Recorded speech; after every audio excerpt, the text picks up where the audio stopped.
folks are getting an EV and looking to get an EV charging station in their home for the first time, they got a question. Can I use my existing 120 plug in my garage, or do I need to upgrade and have a professionally installed 240 watt plug? That's a good question. A lot of people want to know, and today we have Cliff from CoreTrade Electric, who's out in the field today. Welcome, Thanks for Cliff. having me.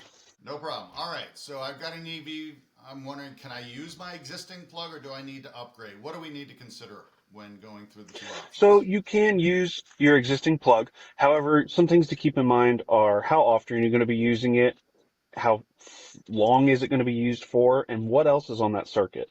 Typically, you're going to get very diminished returns when using 120 volt versus a dedicated 240 volt. And regardless of whichever voltage you use, I always recommend using a dedicated circuit. So when you say you have to know how many things are on that circuit, like I have no idea how many things are on the circuit in my plug in the garage. How do we know that? So one thing that you can do is you can go around and verify, okay, well, this outlet in my bathroom is also connected with the garage, or even then you can call one of us out and we can always take a look at it.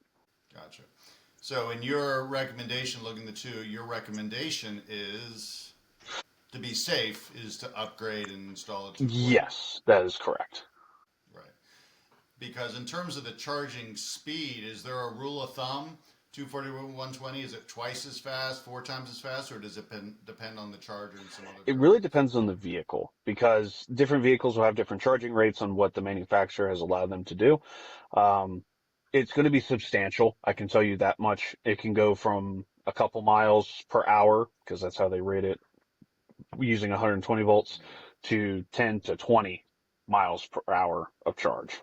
So, in the end of the day, in terms of capacity, in terms of safety, in terms of charging speed, your recommendations for folks who are looking for that home charging station to look for a Yes. 240. All right. Well, common question for a lot of folks looking at this for the first time. So insightful as always. So appreciate your time, Cliff. Of course. Thanks a Thanks, lot. Rob. All right. Have a good one.